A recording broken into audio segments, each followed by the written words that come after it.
Tiempo de tender la red democrática y mostrar la Costa Rica del futuro hacia la cual debemos caminar. Con ustedes, Jonathan Prendas, aquí por CRC 89.1 Radio.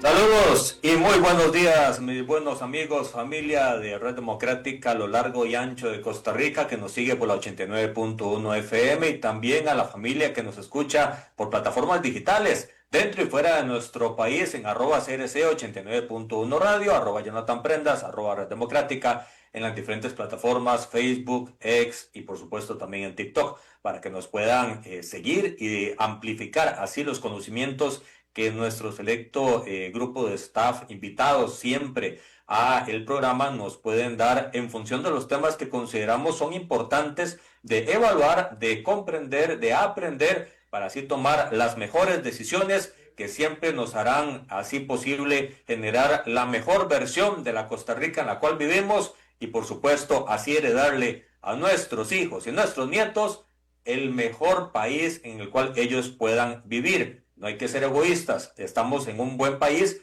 y necesitamos cuidarlo y reforzarlo para que ellos puedan tener la oportunidad de tener bienestar en sus vidas. Son las 10:03 y estamos totalmente en vivos por medio de las plataformas digitales con nuestro invitado del día de hoy, el ex ministro de Hacienda, don Elian Villegas, a quien lo hemos invitado no solo porque consideramos que siempre es oportuno y prudente su opinión, sino también porque queremos entender y desmenuzar un tema que a veces solo escuchamos en medios de comunicación, que lo damos por sentado, que damos por un hecho de que es muy fácil hacerlo, ya vamos a ver qué tan fácil es, que se trata del presupuesto nacional del país. Es mucho dinero lo que está en juego, que hay que planificar, proyectar y tratar de modernizar y ejecutar de la mejor manera posible. Año a año, el gobierno de la República, por mandato legal, tiene que hacer el presupuesto, tiene que mandarlo a la Asamblea Legislativa, los diputados tienen que tratar de comprenderlo lo mejor y más rápido posible y ver si en conjunto con Hacienda se pueden hacer algunas modificaciones. Y ahorita vamos a ver por qué en conjunto con Hacienda. Pero vamos por el inicio. Don Elian, bienvenido a este programa que usted sabe de su casa, Red Democrática. Muy buenos días, Jonathan, y muy buenos días y tardes, noches a todas las personas que nos escuchan en directo en este momento, que nos van a escuchar después. Muchas gracias por la invitación y sí, el tema es un tema de esos que se las traen porque efectivamente hacer un presupuesto nacional de la República no es tarea sencilla, es un tema que se las trae, así es que ahí lo iremos desmenuzando de a poquitos.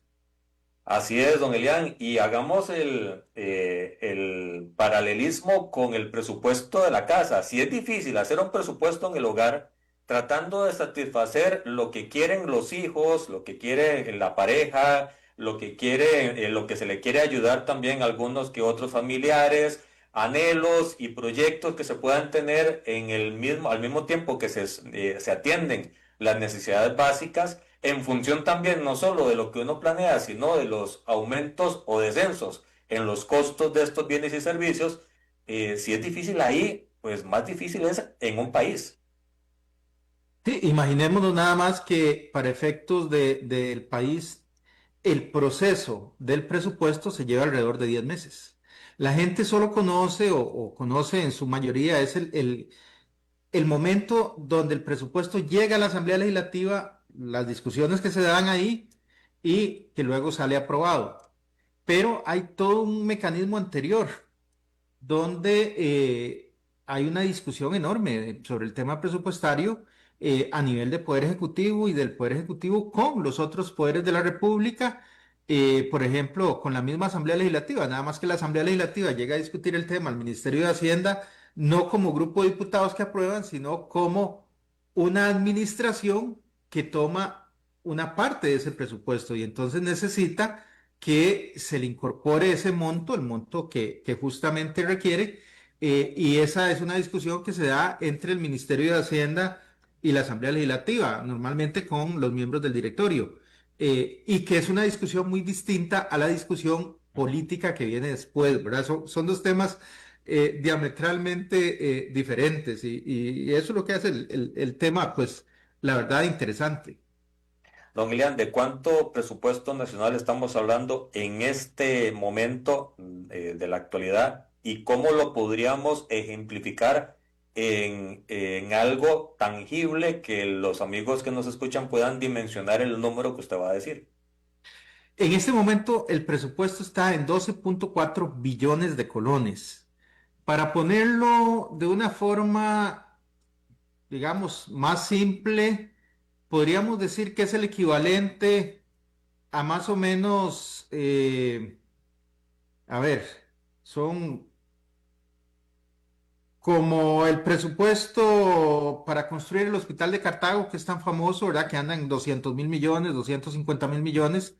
Aquí estamos hablando que con este presupuesto podríamos construir alrededor de unos 50 hospitales iguales al de Cartago. En un Eso es lo solo que año con esa plata. en un solo año con esa plata podrían construirse esos 50 hospitales. O si quieren ver algo distinto, pongamos la construcción de la escuela, de la carretera San Carlos. Ujú. Podríamos estar hablando más o menos de unas 25 carreteras como esa.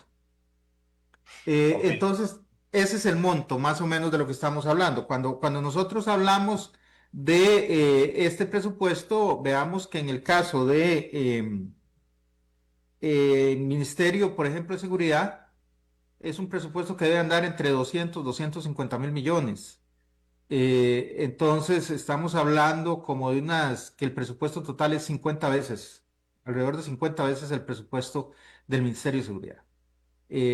Temas así como para tener alguna referencia más o menos cercana. O si lo queremos ver, Don sí, Ilan, ahí nada más para hacer el paréntesis con lo que usted está ejemplificando. Quiere decir que lo que cuesta un hospital es el presupuesto total de un año del Ministerio de Seguridad Pública, más o menos. más o menos, sí, más o menos por ahí anda. En realidad, cuando uno se pone a hacer esas comparaciones, por ejemplo, nosotros teníamos presupuestos que son muy bajos, otros que son muy altos. Por ejemplo, el Ministerio de Hacienda, el presupuesto normalmente andaba en alrededor de 100.000 millones, 90, 100.000 millones de colones. Eh, entonces ahí estamos hablando que es un presupuesto relativamente bajo. El FES anda en alrededor de 550, 600.000 millones de colones. Dos hospitales de Cartago. Dos hospitales de Cartago por año. El Ministerio de Educación Pública es un presupuesto que debe andar eh, entre los 2.5 y los 3 billones de colones, incluyendo el FES. Digamos que los 3 billones, estamos hablando ahí, que lo quiere ver así, de 12, como unos 12 hospitales de Cartago. Cuando, Entonces, ajá, no, adelante. no, entonces, y si uno quiere ver, por ejemplo, aquí que hablamos tanto sobre todo el presupuesto de educación, el presupuesto total sin la deuda anda en alrededor de 7.7 billones y educación de esos 7.7 toma 3, quedan 4.7 billones para todo lo demás. Nada más para que veamos el peso importante que tiene el tema de educación en el presupuesto. Si nosotros, como país, la Asamblea y el Ministerio de Hacienda dijeran, ok, vamos a darle el 8% del PIB al MEP, vamos a cumplir la norma, tendrían que darle en este momento más de 4 billones de colones al MEP. Eso quiere decir que para el resto, para todo lo demás, quedaría como 3,5 billones. Es decir, el MEP se llevaría en ese supuesto más del Más del 50%. 50% del presupuesto. ¿Por qué? Porque el presupuesto en este momento, y aquí estamos hablando del presupuesto sin la deuda. Por eso es tan importante el tema de ver cómo vamos reduciendo poco a poco esa deuda y qué es lo que se ha venido haciendo en los últimos años, porque entre más logremos nosotros reducir la deuda, más dinero nos va a quedar para lo demás, más dinero para educación, para seguridad, para salud, para todo, para infraestructura. Esa es la importancia de ir reduciendo la deuda. La deuda hoy se come alrededor de 5.5 billones de colones en servicio. La deuda eso es 2 veces el presupuesto del Ministerio de Educación. Entonces, si nosotros logramos reducir eso, el efecto que vamos a tener en todo lo demás va a ser sencillamente extraordinario. Pero es un tema que es importante seguirlo trabajando y que se viene trabajando ya muy fuertemente desde el 2018, desde la aprobación de la ley Fortalecimiento. fiscal de fortalecimiento de las finanzas públicas que se dio en diciembre del 2018, si mal no recuerdo. Y es a partir de esa ley que empieza una reducción importante de todo lo que tiene que ver con deudas. Se incrementó un poquito lo que era la parte del ingreso, se ha ido conteniendo el gasto y de esa diferencia que va saliendo es precisamente donde se puede ir hablando de reducción de deuda. Porque aunque en términos nominales, en términos de números, la deuda no disminuya mucho, como el PIB, la producción nacional va subiendo, entonces empieza a darse un fenómeno importantísimo que es que en términos del PIB la deuda va reduciéndose. Y eso lo ven los inversionistas y entonces los inversionistas empiezan a exigir una tasa de interés más baja a la hora de financiar al Estado costarricense y eso a su vez ayuda a que los números de servicio de la deuda sean más bajos cada vez y es un círculo virtuoso en este caso, es un círculo bueno para el país. En la medida que podamos hacer eso, entonces vamos a ver un país que va a estar en mejores condiciones para darle mejores servicios a sus ciudadanos. Elian, cuando hablamos de armar el presupuesto, no solo es considerar lo que se ha estado haciendo presupuestariamente en los años anteriores como parte de Ujú. un plan de trabajo, sino también, lo decíamos al inicio, haciendo el paralelismo con el hogar, las aspiraciones a los cuales se quiere invertir para fortalecer y crecer, porque no solo es Ujú. ir pagando lo ordinario, sino tratar de ir creciendo. ¿Cuál es el principal riesgo que tiene Hacienda a la hora de construir el presupuesto nacional en función de esos anhelos o de esas necesidades tanto de política social como de infraestructura, como de otros elementos que, por ejemplo, seguridad en este momento está en punto caliente? ¿Qué tan complicado es satisfacer esas necesidades de política pública en función de la idea que es bajar la deuda y tratar de optimizar el presupuesto? Porque la idea de bajar deuda y optimizar tiene un punto ideal que es, qué sé yo, 10 años, donde ya la deuda esté más que controlada, si se sigue un plan de socarse la faja. Pero en ese tiempo también están todas estas políticas públicas que necesitan seguir adelante con mayores gastos. ¿Qué tan complicado se vuelve? Es bastante complicado, pero creo que ahí lo principal es entender que el ministro de Hacienda es ministro de una cartera y en esa cartera el tema fiscal, el tema de la plata es fundamental, pero hay una autoridad que es el presidente de la República que le ofreció un programa de gobierno a la población y hay una entidad, llámese gobierno, que tiene un programa que llevar adelante. Entonces, el ministro de Hacienda tiene que tener el mayor control posible sobre la hacienda pública, logrando a su vez satisfacer las necesidades de ese programa de gobierno que debe llevarse adelante. Eso implica que el ministro de Hacienda no puede decir, me paro en esta raya y aquí nadie pasa. No, a veces hay que dejar que algunos pasen. A veces hay que acomodar algunos números de forma tal que hay que quitarle alguno para darle a otro, porque no se puede llegar a una situación donde el tema fiscal sea un tema único. Nosotros debemos tener presente que es importante que la hacienda pública esté en orden, pero existe un objetivo del por qué la hacienda pública tiene que estar en orden y ese objetivo es la gente. Ese objetivo es prestar los mejores servicios públicos posibles para la gente. Ese objetivo es reducir pobreza. Ese objetivo es mejorar infraestructura. Entonces, no se pueden abandonar esos objetivos solo por un tema de política fiscal. Tiene que haber una adecuada combinación de objetivos.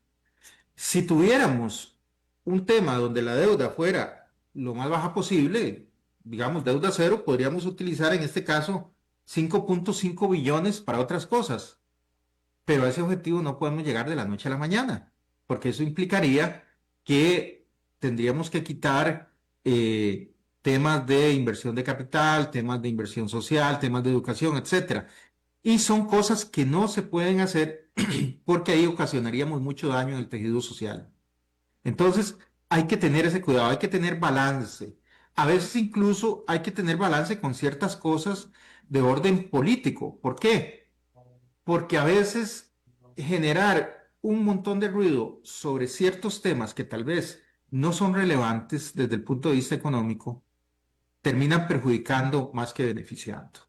Si usted tiene, por ejemplo, por decirle algo, en algún momento eh, nosotros dijimos, ok, a las municipalidades hay que cortarles un poco las transferencias, porque nos parecía que era un momento donde no teníamos tanto dinero y había muchas transferencias hacia las municipalidades.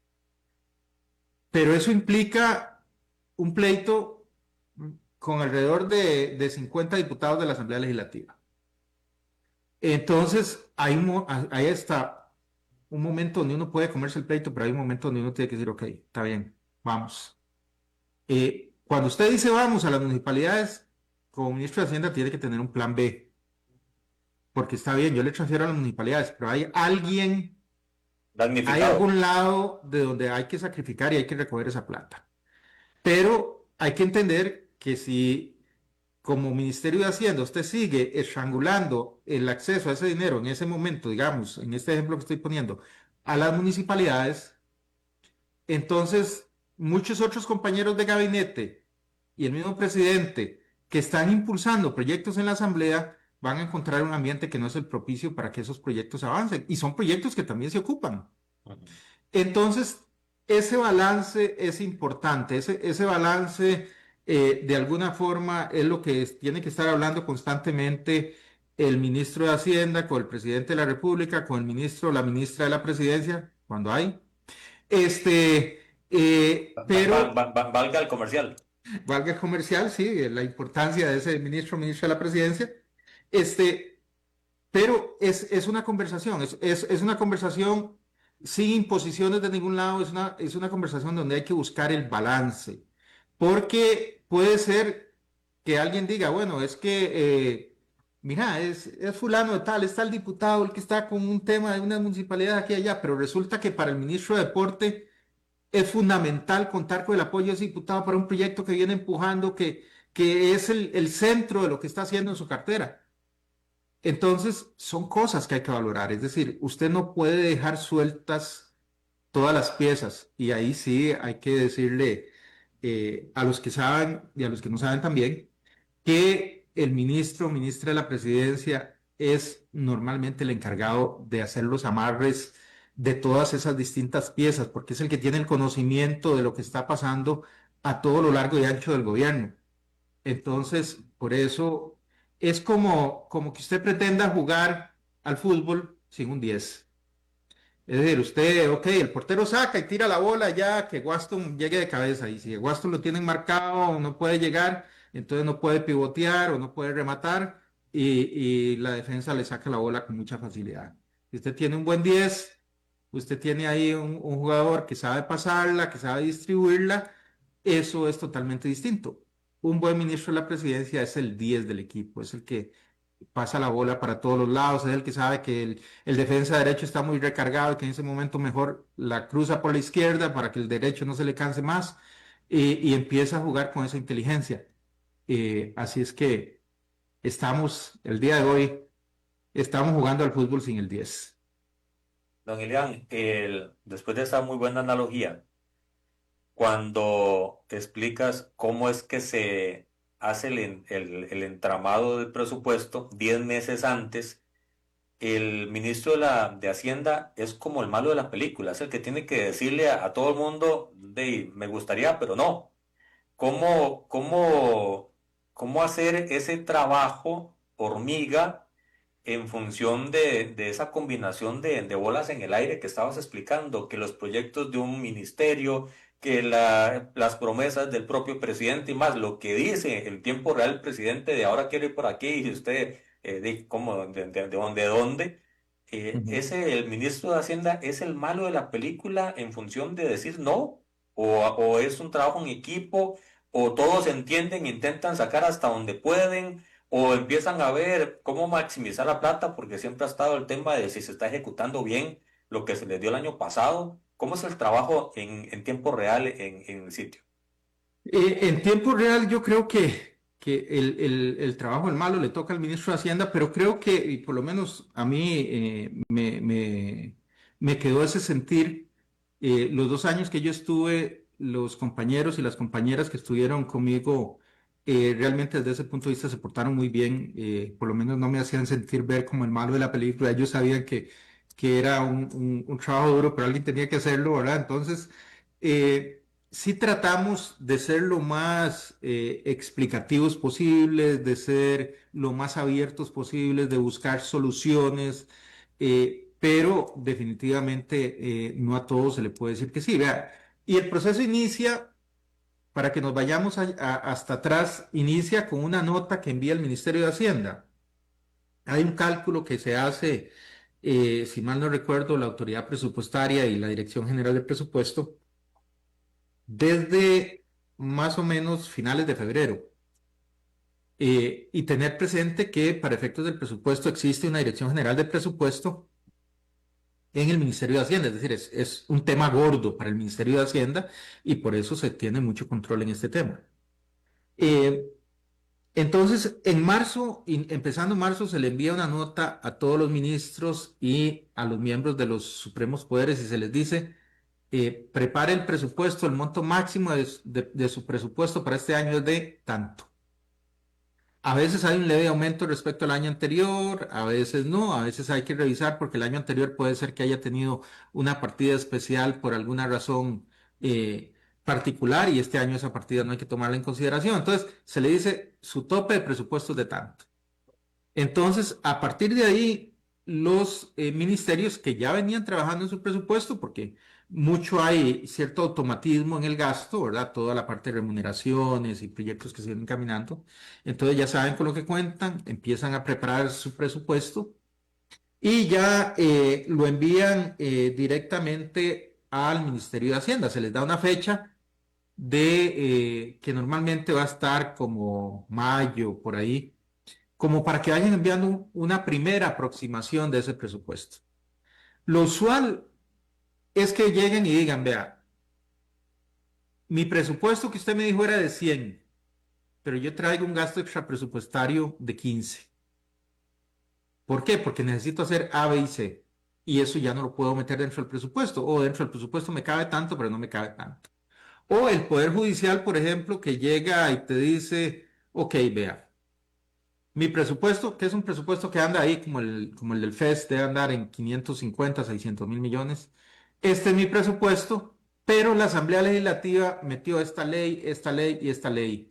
Y entonces me dice que yo tengo que darle, por medio de la defensa pública, yo tengo que atender territorios indígenas, me dice que yo tengo que tener juzgados especiales en esos territorios, me dice que yo tengo que darle defensa pública también en el caso de pensiones alimentarias.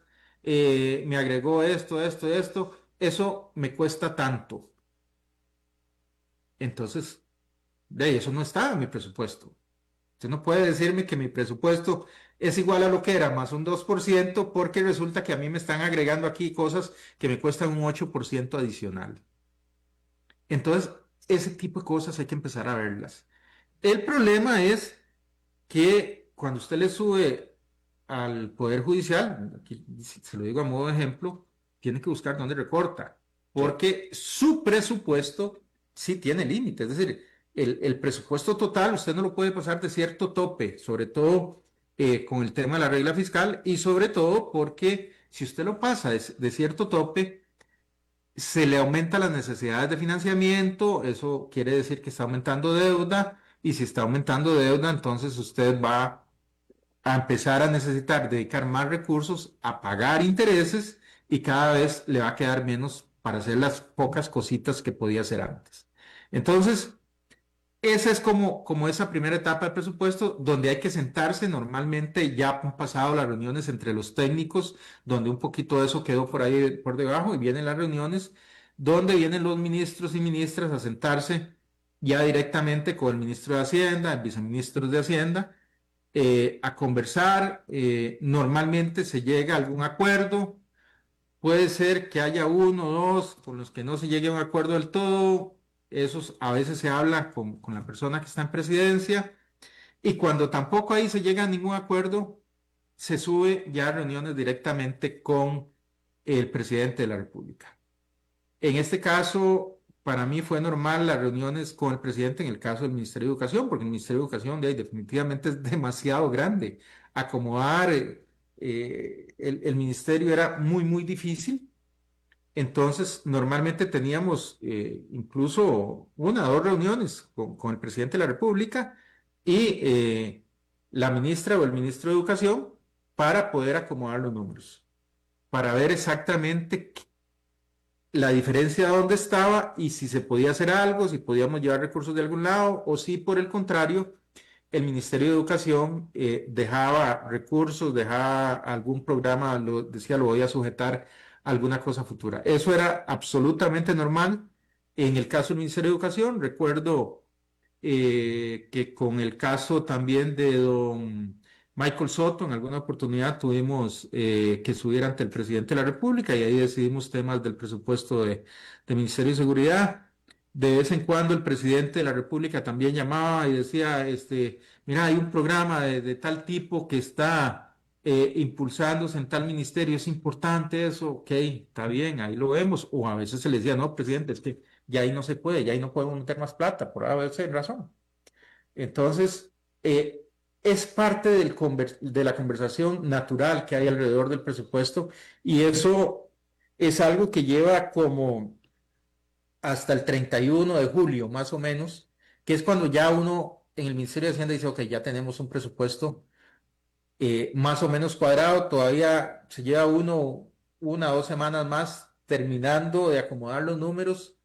eh, Y a partir de ahí ya se empieza a decir, ok, ya vamos con la versión definitiva que va a ir directamente a la Asamblea Legislativa, ¿verdad? Entonces, en algún momento antes de que vaya a la Asamblea Legislativa, se hace alguna presentación en Consejo de Gobierno, se les dice, vamos a ir con un presupuesto bajo tales y tales condiciones. Aquí sí hay algo que es importante y es que normalmente los ministros y esta discusión que se da internamente es una discusión que no debería trasladarse a la Asamblea Legislativa. Es decir, eh, si por ejemplo a un ministerio X se le pidió 100.000 millones y solo se le pudieron dar 85.000 millones, no debería ocurrir que ese ministro vaya a la Asamblea Legislativa a decir, a mí me hacen falta 15.000 millones, ¿verdad? Porque es un trabajo de equipo al final de cuentas, ¿verdad? Ahora, viene la discusión en la Asamblea Legislativa y en la Asamblea Legislativa el presupuesto se va directamente a la Comisión de Hacendarios. La Comisión de Hacendarios nombra una subcomisión y a esa subcomisión pasan todos los ministros, pasan presidentes del Poder Judicial, Tribunal Supremo de Elecciones, viene la Contraloría eh, y también pasa el ministro de Hacienda en su doble condición, pasa como titular de un ministerio que pide presupuesto y pasa como encargado del tema general del presupuesto de la República, ¿verdad? Entonces, aquí hay un tema que usted planteaba, don Jonathan, hace un rato, y es que decía que la Asamblea Legislativa, en acuerdo con el Ministerio de Hacienda, hacía las modificaciones. Déjeme decirle que a veces en desacuerdo, porque a Hacemos de veces, acuerdo, sí. sí, a veces la Asamblea Legislativa, y por ejemplo, a mí me lo hicieron. A mí del presupuesto del Ministerio de Hacienda me quitaron la mitad del presupuesto. Y me quitaron la mitad del presupuesto precisamente porque habíamos recortado, si mal no recuerdo, para las municipalidades y para el Bambi. Y entonces sencillamente encontraron muy fácil decir, "Dey, vamos a coger del presupuesto suyo del Ministerio de Hacienda". Entonces yo lo que les dije, ¿qué quiere? Que yo cierre en junio. Que no recoja eh, impuestos. Es más, vea qué interesante. A mí me quitaron de la partida que tenía para pagar comisiones a los bancos por los impuestos, los diputados me quitaron más de la mitad. De la comisión. En la comisión. Yo tenía alrededor como de 5.500, 6.000 millones para pagar impuestos y me dejaron como 2.000 millones, una cosa así. Es más, el encargado de todas esas mociones fue don Gustavo Viales, que era como el líder de liberación en la Comisión de Hacendarios en esa parte En esa específica, parte. ¿verdad? Él llevaba esa carga. Me abrió la Contraloría un procedimiento a mí porque la plata no me alcanzó para pagar las comisiones y pedí presupuesto extraordinario hasta en diciembre y las pagué todas las comisiones. Y yo le dije a la Contraloría, ¿cómo me abre usted presupuesto a mí cuando yo en mi presupuesto, en mi propuesta de presupuesto, llevé el dinero que ocupaba? Y usted no está llamando a este proceso a ninguno de los diputados que presentaron esa moción, a ninguno de los diputados que votaron favorable a esa moción. Y no solo me abrió el proceso, me sancionó. Me sancionó porque según la Contraloría yo tenía que presentar el presupuesto cuando a ellos en su mente se les ocurría que yo tenía que presentar el presupuesto extraordinario para eso. En un año que tuve que presentar 10 presupuestos extraordinarios, que fue un año muy particular, pero así son las cosas en la vida, a veces resultan bastante injustas. Y bueno, esa es una anécdota con relación a un tema presupuestario. Pero entonces, en la asamblea entra el presupuesto, va a la subcomisión lo dictamina, lo pasa a la comisión normalmente no le hace muchos ajustes, normalmente ya los ajustes vienen de la subcomisión y de la comisión de hacendarios pasa ya directo al plenario, donde normalmente se vota y si no, queda aprobado de forma automática. El presupuesto tiene esa particularidad que puede quedar aprobado de forma automática o puede ser rechazado. Y si se rechaza, entra a funcionar el presupuesto del año anterior. Aquí hay un tema importante, tal vez, que me parece a mí que el tema de la subcomisión es una reminiscencia, un tema que viene de un periodo ya ido hace mucho tiempo. La Comisión de Asuntos Hacendarios, que ahora tiende a especializarse, los diputados que van a hacendarios normalmente permanecen ahí durante los 4 años. Sí. Antes no era así. Es más, yo trabajé en la Asamblea Legislativa en 1988, como hasta el 94, y los diputados que iban a la Comisión de Asuntos Hacendarios eran, en primer lugar, de gobierno iba un grupo importante, en segundo lugar, se buscaba que no repitieran los de gobierno, y además, el tema de ir a la subcomisión era muy importante, y veamos por qué. Porque antes existían las partidas específicas. Entonces, los diputados que iban, los diputados de gobierno eran los que tenían derecho a las partidas específicas. Los diputados de oposición no tenían partidas específicas, excepto si usted se llamaba Cachimbal. Cachimbal, para quienes no lo tienen presente. Era punto aparte. Sí, Cachimbal fue un diputado del Partido Unión Agrícola Cartaginés, don Juan Guillermo Brenes Castillo. Y don Juan Guillermo Brenes normalmente negociaba con el partido de gobierno y se le sumaban sus temas importantes a cambio de que le permitieran tener partidas específicas para él apoyar a las comunidades de su territorio, de Cartago. Entonces, bueno, ese era su arma electoral también y era su instrumento de negociación. Entonces, los diputados que iban de gobierno a la Comisión de Hacendarios tenían un porcentaje más de partidas específicas que los diputados de gobierno que no iban a la comisión. Y si usted además iba a la subcomisión, normalmente tenía derecho a transferencias. Entonces, usted metía una transferencia al MOP para que lastree la calle de tal y tal lado. Una transferencia para acueductos y alcantarillados para que haga el acueducto de tal y tal pueblo.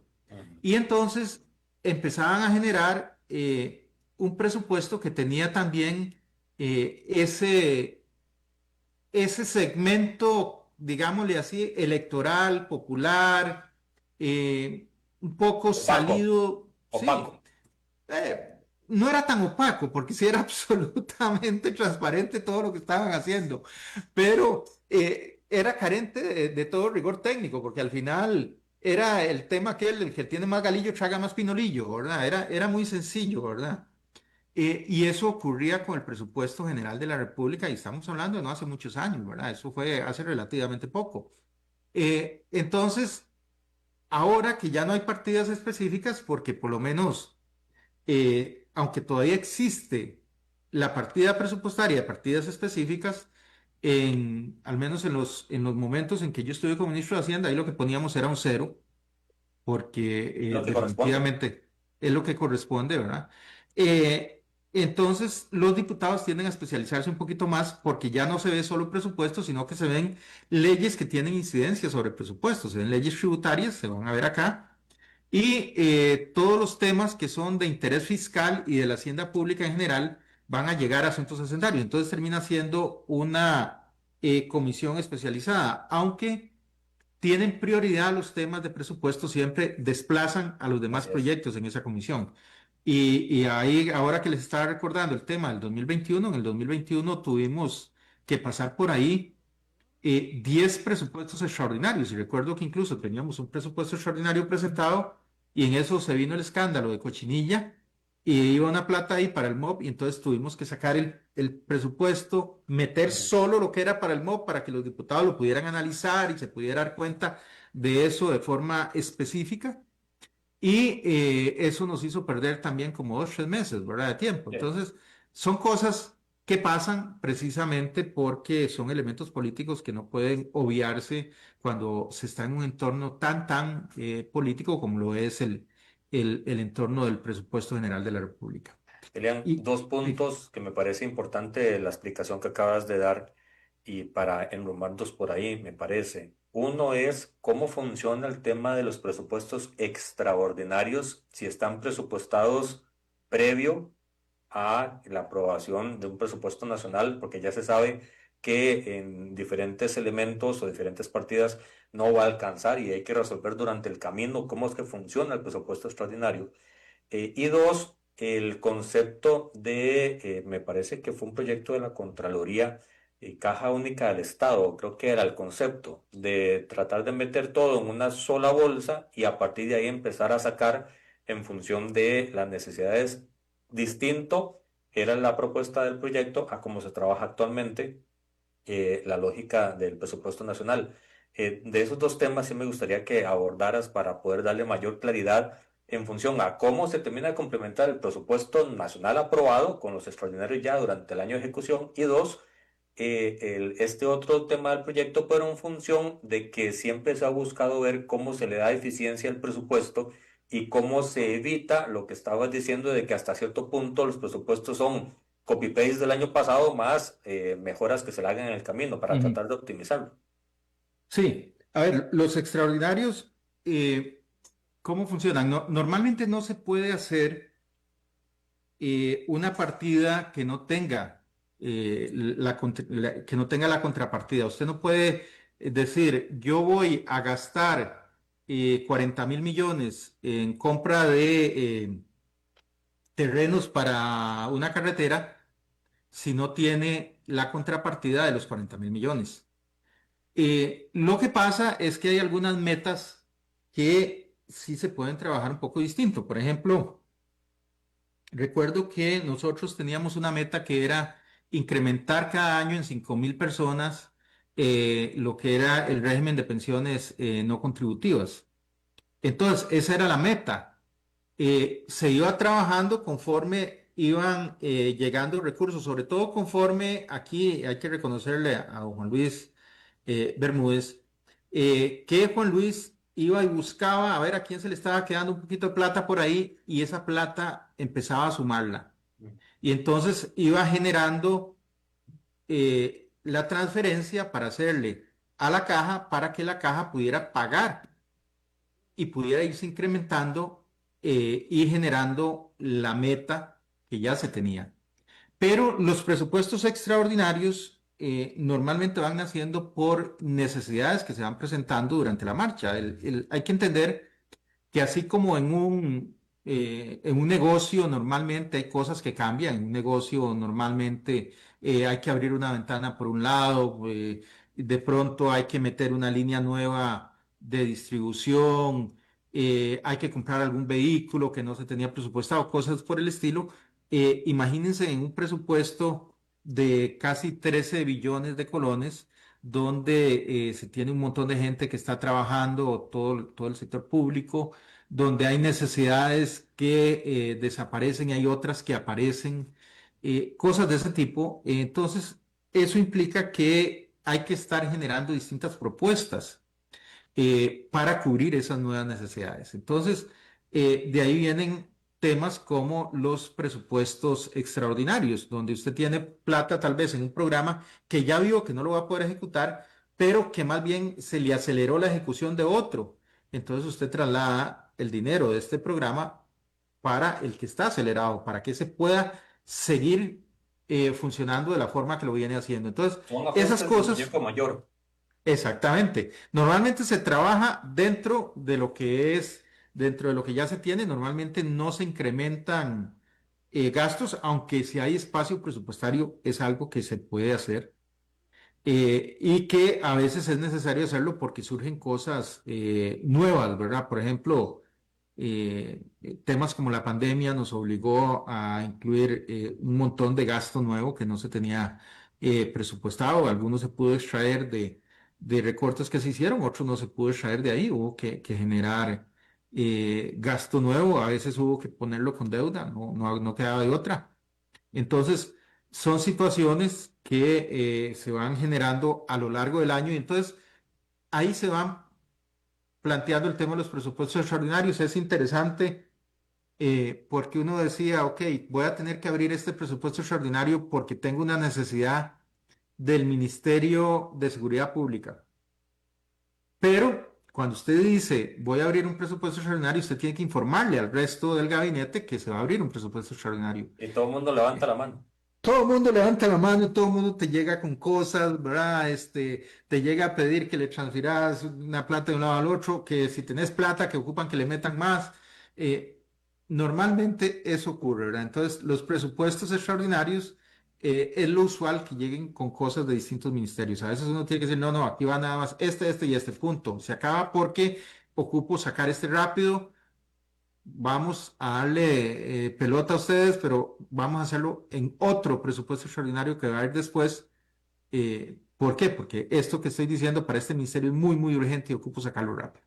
Entonces, ese tipo de cosas ocurren prácticamente casi que todos los días, ¿verdad? Si fuera por sacar presupuestos extraordinarios, el Ministerio de Hacienda estoy seguro que podría sacar todas las semanas, ¿verdad?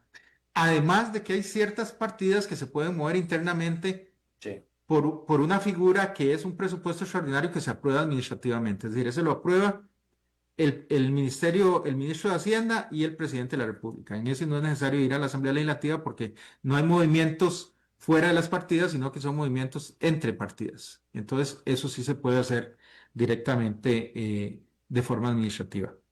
Y lo que estabas comentando de Caja Única en realidad no es un proyecto de la Contraloría. La Contraloría lo que presentó fue una cosa diferente, que lo que quería era que todo se moviera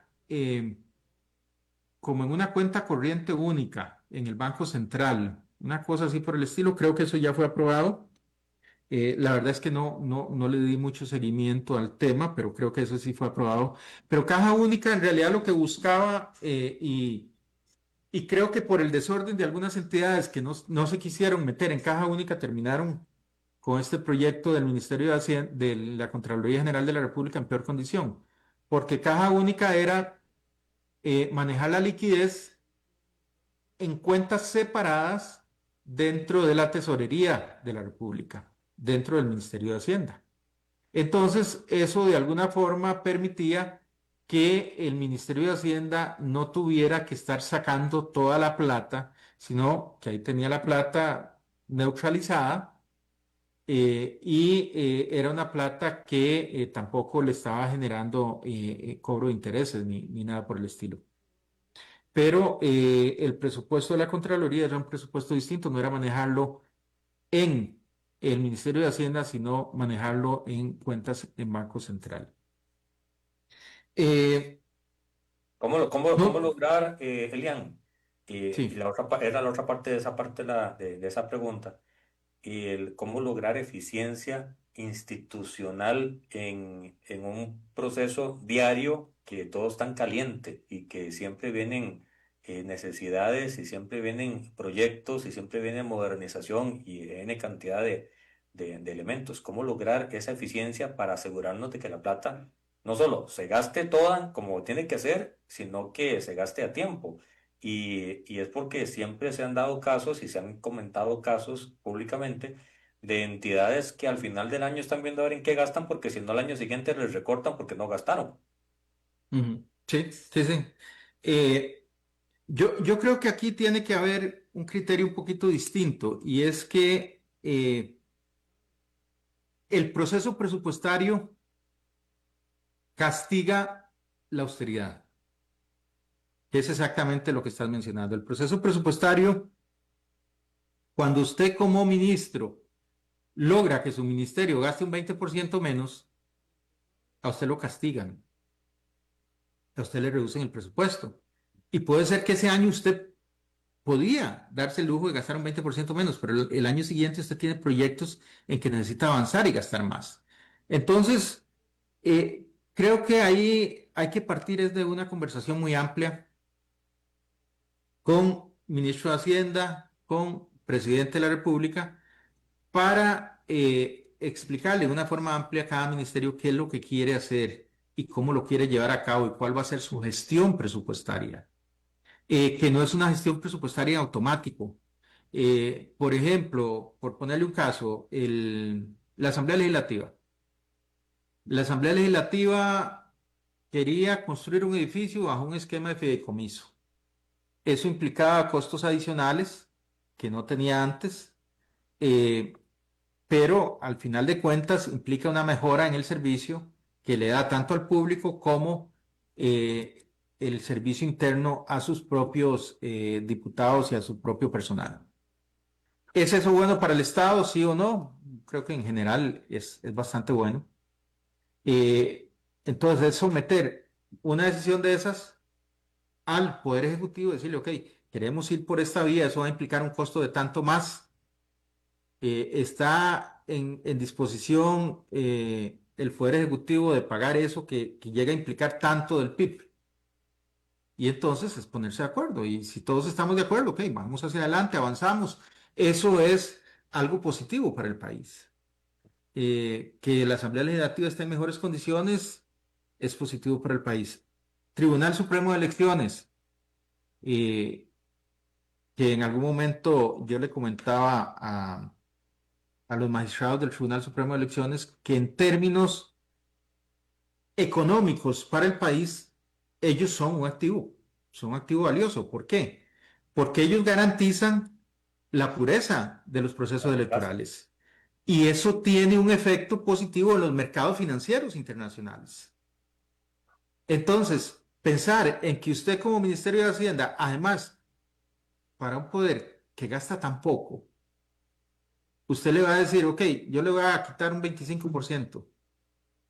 ¿Para qué? Más bien, converse con ellos, a ver cuál es el proyecto que tienen, qué es lo que quieren llevar adelante, cómo lo quieren llevar adelante y si están ocupando más recursos o si en lugar de eso pueden durante 1 o 2 años bajar un poquito el gasto y sabiendo que en algún momento van a ocupar recursos adicionales. Entonces, en general, creo que lo que se tiene que dar es un proceso de conversación, de diálogo intenso de los componentes del Poder Ejecutivo y de quienes están involucrados en todo este proceso, que no es solo el Poder Ejecutivo, con ministro de Hacienda y con presidente de la República y probablemente con Ministerio de la Presidencia, donde se conozca exactamente qué es lo que van a hacer, cómo lo van a hacer, cuándo lo van a hacer.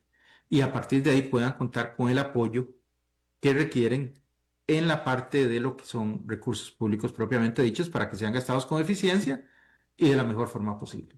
En esa parte, entonces, es simplemente canales de comunicación y claridad en la planificación, lo que se ocupa.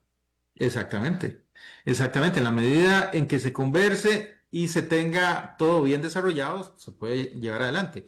Ahora, en algunas oportunidades puede pasar que alguien diga, bueno, es que yo voy a construir una cárcel.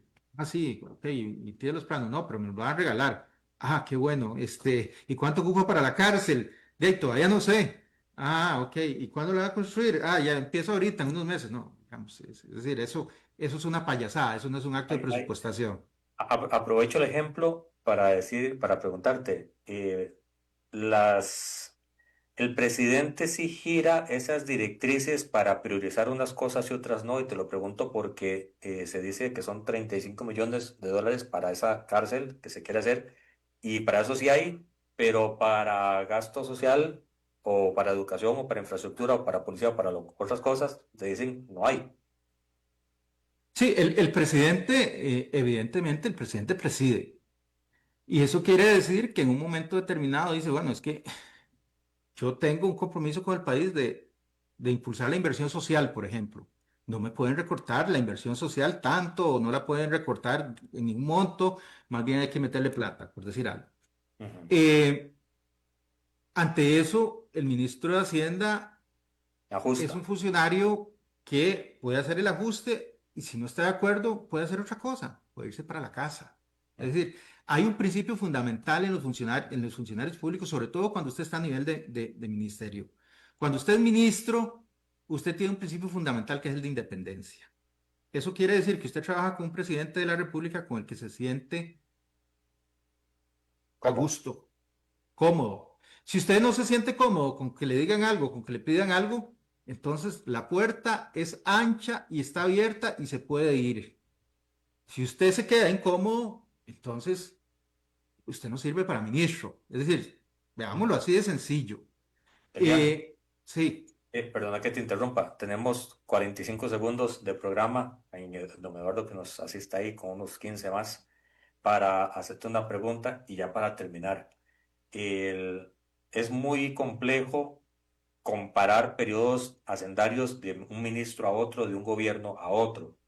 Entendiendo esa premisa y, y trabajando bajo el concepto de que Hacienda hace lo mejor posible para dar un mejor servicio, para darle un bienestar a la gente, es decir, números con rostro humano, eh, en estos momentos podemos decir que estamos cerca de un ideal o lejos o más, o de camino a un ideal de números con rostro humano en Hacienda. creo que falta un poco, creo que falta reorientar el gasto. Creo que estamos gastando más, pero no estamos gastando bien. Creo que hay que reorientar el gasto hacia la inversión social y hacia la seguridad pública. Creo que hay gastos de capital como el de la CAF que están mal. Creo que de alguna forma se está gastando más en remuneraciones en este momento y hay que revisar por qué. Sí, hay que reorientarse hacia lo que es inversión social, hay que entender que el país pasa por una situación delicada y hay que tener mucho cuidado en ese tema. Y hay que tener cuidado en el tema de seguridad. Si reorientamos esas dos cosas, yo creo que el país puede estar en mucho mejores condiciones todavía. Don William, muchísimas gracias por el programa Con todo gusto, don Jonathan, a la orden. y esperamos volverte a tener acá muy pronto. Gracias a todos los que han estado en sintonía en plataformas digitales y en la FM. Mañana, 10 de la mañana, no se lo pierdan, un nuevo programa de Red Democrática.